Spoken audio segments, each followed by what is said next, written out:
안녕하세요. 오늘의 데일리 뉴스레터에 오신 것을 환영합니다. 1. 시장이 엄청나게 커졌다. 2. 독일의 불안. 3. K는 유럽에서 빛난다. 한번 진실을 알아봅시다.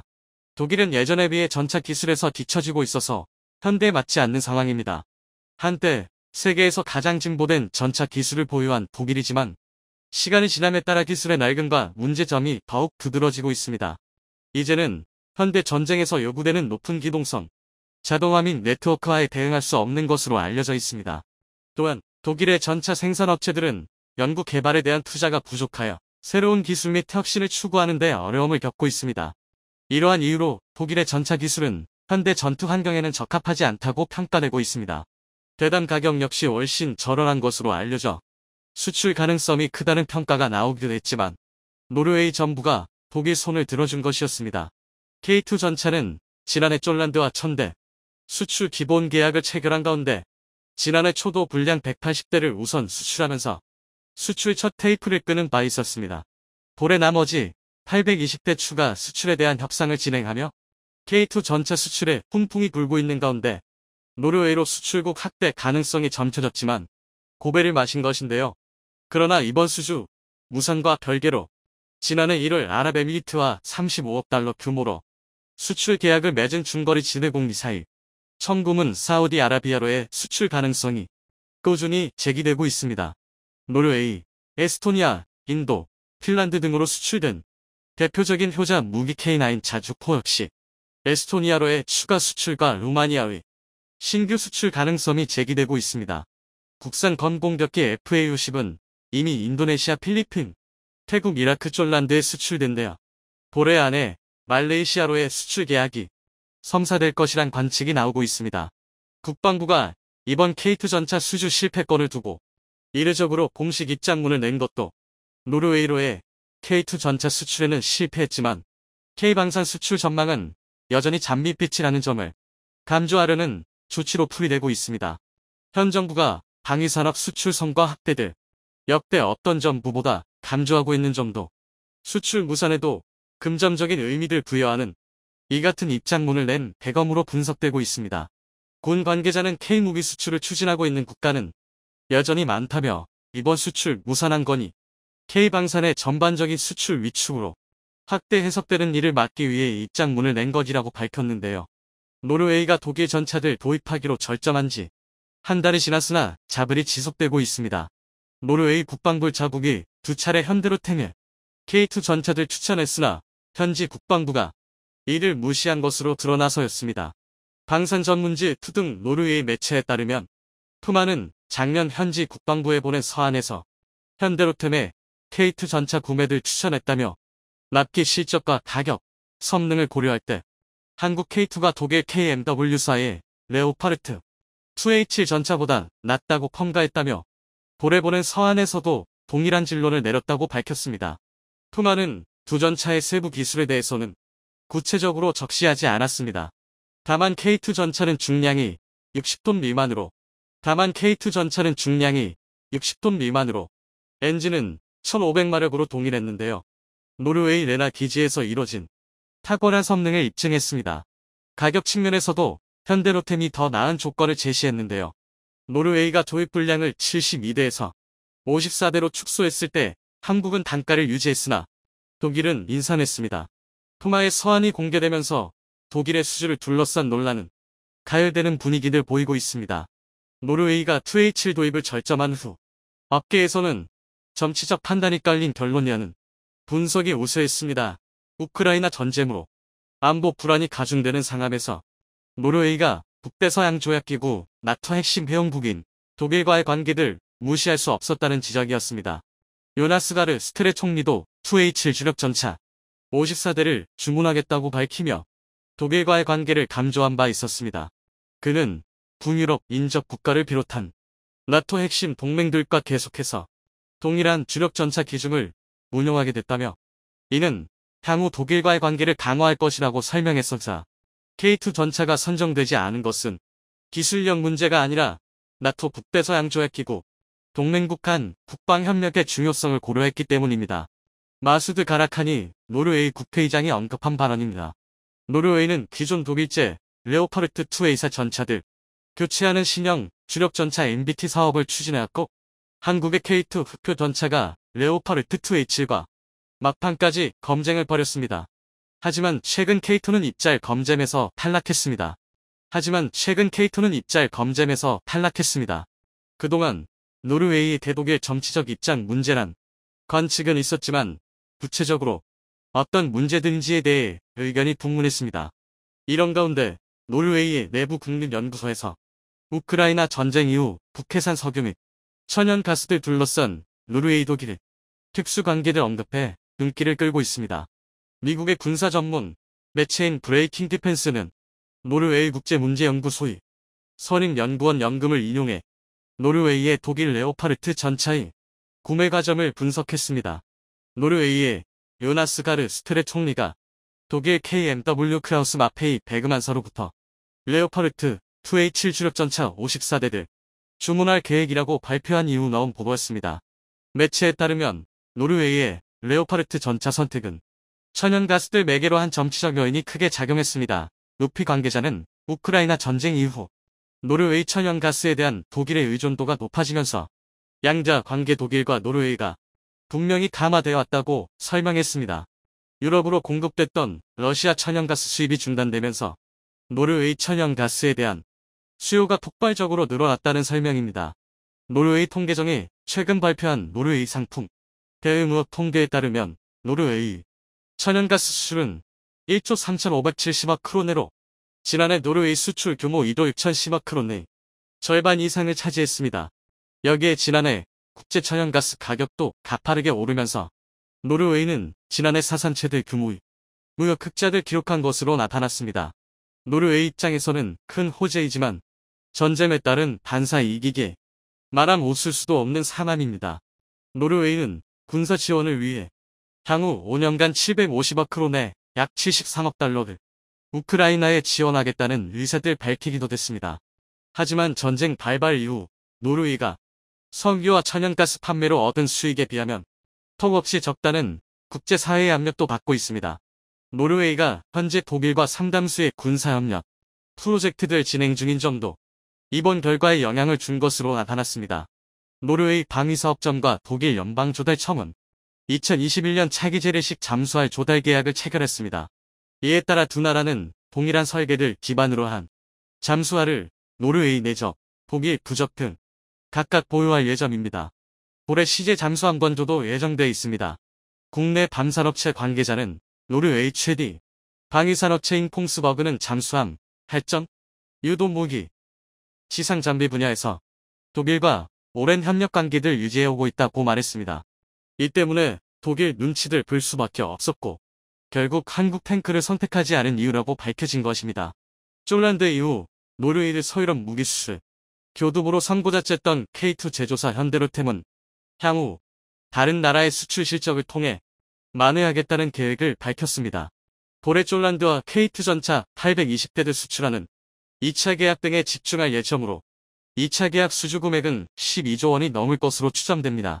방위산업 전문가들은 이번 수주 실패가 유럽 무기시장의 견고함을 보여준 것이라 보고 있습니다.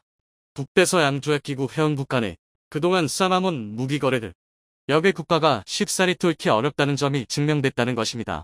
또 쫄란드와 노르웨이의 무기 조달 한 범위, 확연히 달랐던 점도 고려해야 했었다는 분석도 나옵니다. 전문가들은 노르웨이군 총사령관 에이리 크리스토페르센은 작년 말 노르웨이가 전차 도입을 미루고 장거리 전밀유도 무기, 젤리콥터들 도입하는 방안을 주장했다고 밝혔습니다. 우크라이나 전쟁에 자국의 탱크를 공여해 안보 사정이 급했던 쫄란드와 다르게 노르웨이는 이번 독일의 신규 탱크 도입 시기를 2026년으로 잡는 전차 도입에 여유가 있었다는 분석입니다. 한국과 같은 유럽의 국가들이 기존 방산 선진국들에 진출하려면 합작 법인 활용에 현지화 전략을 써야 한다고 조언했습니다.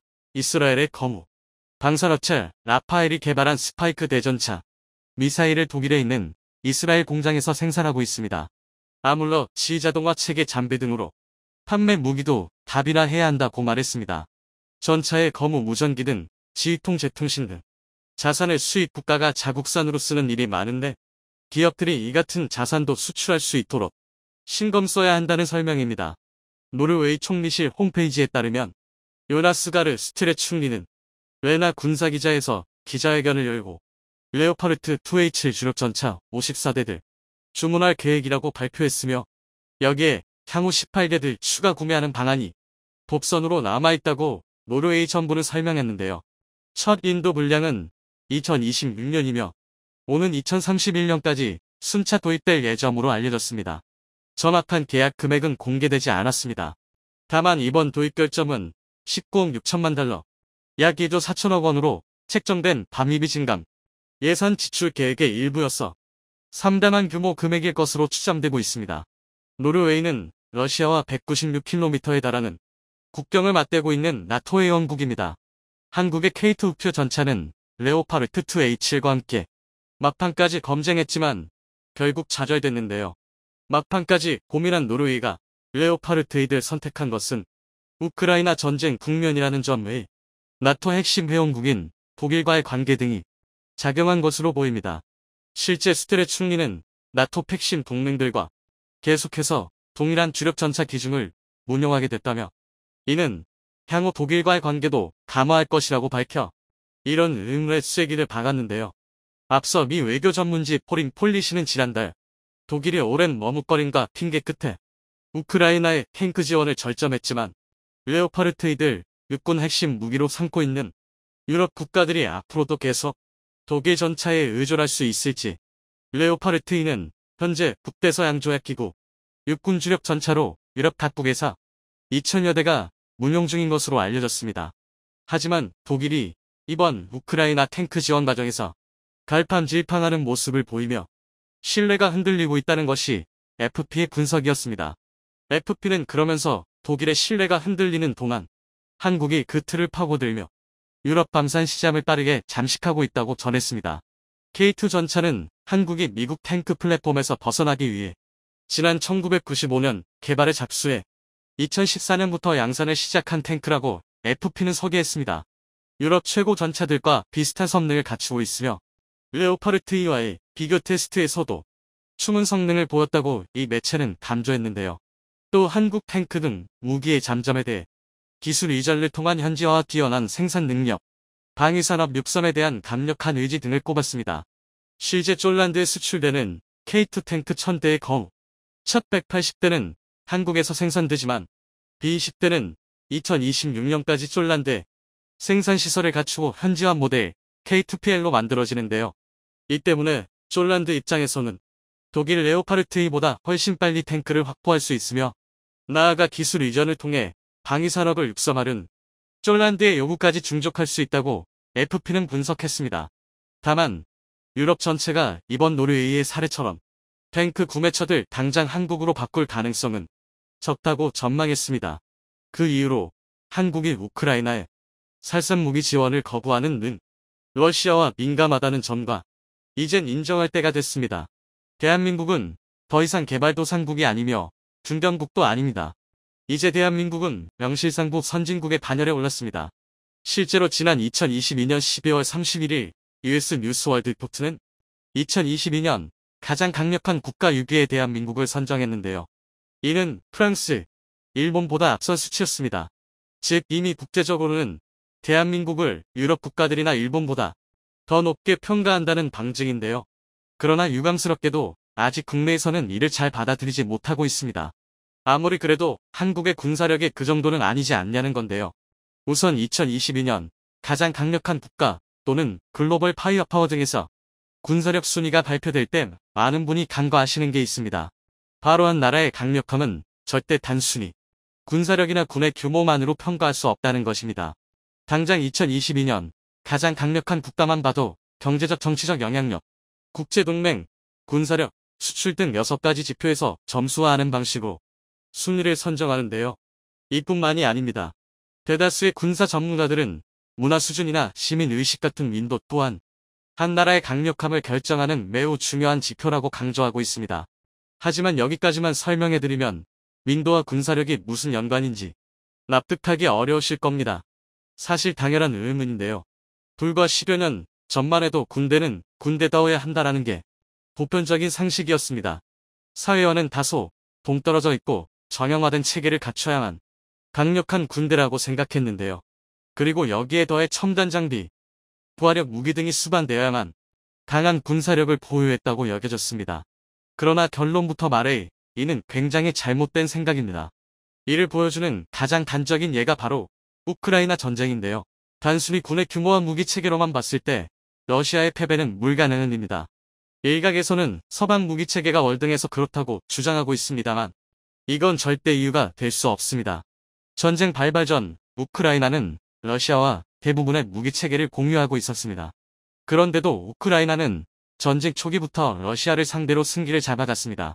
이는 앞서 말했듯이 물리적인 부분이 아니라 문화, 경제, 시민의식, 항전 의지 등 모형적인 부분에서 매우 강력하기 때문인데요. 쉽게 말해 군대와 무기체계가 아니라 국민이 승패를 좌우한다는 것입니다. 이를 증명하는 또 다른 예가 바로 베트남전인데요. 미국의 패배에는 다양한 이유가 있지만 그 중에서도 가장 큰 원인은 역시나 국민이었습니다. 당시 미국은 프랑스의 식민 지배에서 갓 벗어난 베트남의 민도를 무시하고 무조건적인 베트콩 색출 섬멸 작전에 주력했는데요. 이로 인해 미군의 전술은 북베트남군의 점령지를 탈환하는 영토 분쟁의 형태였습니다. 이는 진영 논리를 떠나 베트남 민간인들에게 엄청난 반발심을 불러일으켰는데요. 미국의 목적이 아무리 공산주의, 확장 저지와 민주주의 확립에 있었다 하더라도 베트남 국민들 입장에서는 프랑스와 똑같은 외국의 점령군처럼 보았던 것입니다. 즉 얼핏 미군과 아무런 관련도 없어 보이는 베트남의 정치, 사회적 여건이 오히려 가장 심각한 장애물로 작용했던 건데요. 여기에 더해 북베트남군의 구성 공세를 계기로 미국 본토에서 대규모 반전 여론이 형성되었고 이는 끝내 미군의 철수로 이어졌습니다. 역사에 미국의 첫 패배가 기록된 것입니다. 더군다나 당시 미국은 베트남 전쟁보다 흑인 시위로 대표되는 내부의 인종 문제가 더 급한 불이었고 군은 국민의 지지를 얻지 못했습니다. 또 군사력과 전혀 상관없어 보이는 정치, 사회, 문화적 흐름의 전쟁의 승패가 결정된 건데요. 그런데 여기서 주목해야 할 건 미국 국민들의 군인을 대하는 태도의 변화입니다. 많은 분이 아시다시피 미국에서 군인의 대우는 세계 최고 수준인데요. 일반 국민들도 군인을 존경과 존중의 자세로 대합니다. 이는 우리 국민분들이 가장 부러워하는 미군의 장점 중 하나인데요. 많은 분이 이래서 미군이 세계 최강이다라고들 말씀하십니다. 그러나 1970년대 당시만 하더라도 베트남 전쟁 참전 용사에 대한 처우는 최악이라는 말로도 부족했습니다. 영화 람보가 이를 굉장히 잘 보여주는데요. 정말 가슴 아픈 이야기지만 반전 시위를 주도한 청년층에게 베트남전 참전 용사는 악당이었고 제2차 세계대전과 6월 25일 전쟁을 승리로 이끈 중장년층에는 패잔병이자 골칫덩이였습니다. 여기에 엎친 데 덮친 격으로 미국 내 정치 문제와 국제경제 위기들이 연달아 터지면서 베트남 참전 용사는 그저 사회 문제로 전락해버렸습니다. 지금 우리가 접하는 미군에 대한 사회적 대우를 생각하면 상상하기 어려운 과거인데요. 이는 미국 정부가 문화와 시민의식이 군사력에 미치는 영향을 일찌감치 파악하고 부단한 노력을 계속했기 때문입니다.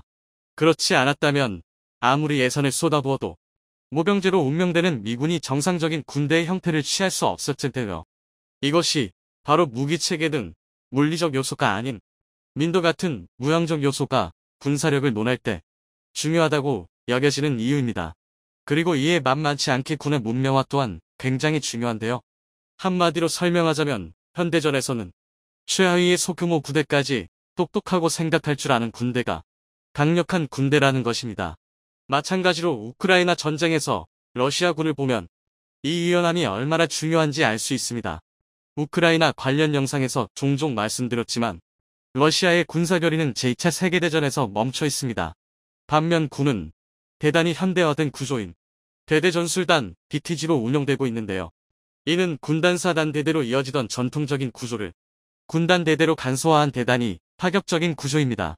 좀 더 구체적으로 BTG에 대해 설명하자면 정찰을 목적으로 5대의 드론, 탑재 차량이 편제되어 있고 지휘를 위한 지휘 차량이 편성되어 있습니다. 또 타격에는 전차 10대로 이루어진 1개 전차 중대와 40대의 보병전 투사, 6대의 자주박격포 F-12에서 20대의 자주포 또는 다연장 로켓포로 구성된 2에서 3개 기계화 포병중대가 편제되어 있는데요. 방호에는 2대의 전자전 차량, 10대의 방공 차량이 배치되어 있고 지원에는 공병부터 의료 지원까지 다수의 지원 차량이 달아붙습니다. 대략 600에서 1000명의 병력으로 구성된 한 개 대대가 정찰, 지휘, 타격, 방호, 지원까지 모든 임무를 수행할 수 있는 건데요. 규모가 작은 만큼 지속 작전을 수행하기에는 무리가 있지만 임무 수행 능력이 굉장히 빠르고 유연해서 전면전이 아닌 지역 분쟁에 개입하기에는 상당히 효율적인 선진화된 군 구조로 여겼습니다. 심지어 미군조차도 BTG까지는 시도하지 못하고 규모 면에서는 한 단계 위인 여단 전투단을 운용할 정도였습니다. 그러나 군의 구조만 최신화시키고 정작 소프트웨어인 군사 교리가 수십 년째 제자리 걸음이다 보니 아주 간단한 임무마저 소화할 수 없었는데요. 기계와 보병은 속된 말로 닭돌뿐이고 포병은 아군의 위치도 파악하지 않고 그저 지역 제한만 생각하고 포탄을 쏟아붓는 지경이었습니다. 상황이 이렇다 보니 같은 BTG 소속이었음에도 당연히 제병 협동은 어불성설이었고 아무리 강력한 전차라도 고작 제블린 한두 발의 뚜껑이 나에게 일쑤였습니다. 그렇게 전체 전차 손실량 96.6% 달성, 기계와 장비 손실량 46% 달성이라는 말도 안 되는 기록이 만들어진 건데요. 즉 유연하지 못한 군의 사고가 전멸이라는 최악의 결과로 나타난 것입니다. 그럼에도 불구하고 단순히 군의 규모와 무기 체계의 수준만으로 한 나라의 강력함을 진단한다면 아무리 전문가라도 3일이면 러시아가 이긴다 같은 오류를 범할 수밖에 없는 것입니다. 하지만 여기에도 변명의 여지가 전혀 없는 건 아닙니다. 사실은 미국의 잘못도 있는데요. 오직 미국만이 가능한 현대전이라는 개념이 다수의 전문가가 오류를 범하게 만들었기 때문입니다. 그렇다면 미군은 도대체 왜 그렇게 강력한 걸까요? 한국의 자랑 KF-21 전투기의 한국산 스크램제트 엔진에 들어갈 고속 추진관 기술을 한국 고유의 기술로 확보하는 소식입니다. 스크램 제트 엔진 구조는 단순하지만 기술적 난도가 가장 높은 엔진 형태로 알려졌습니다. 이번 한국형 스크램 제트 엔진 개발이 대단한 이유는 개발 속도 때문인데요. 주요 선진국이 반세기 넘게 매달린 기술 개발을 한국기술진은 20년 만에 주파했습니다. 2000년 한국항공우주연구원 주도로 극초음속 공기 흡입식 추진기관 연구에 나선 이후 전력 질주한 것입니다. 이처럼 KF-21 전투기용 램제트 엔진이 마하의 초음속에 도달하기 위한 필수 기술 중 하나로 전 세계에서도 희귀한 기술입니다. 과거 국방과학연구소는 KF-21 보람의 전투기의 국내 개발이라는 성과를 넘어 엔진과 같은 초고난도 기술력을 요구하는 핵심 구성품까지 우리가 직접 개발하여 항공기술에서 세계적인 강대국으로 확실하게 등극해야만 한다고 강력히 주장했는데요.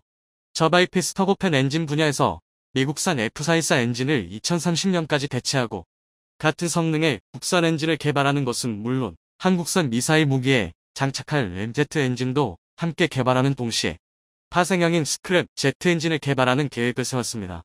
연구진들은 항공엔진 독립이라는 비전을 실현하기 위해 미국과 러시아의 기술적 협력을 추진했으며 올해는 다누리호와 누리호 발사에 성공하면서 엔진 분야에서 큰 성과를 이뤄냈습니다.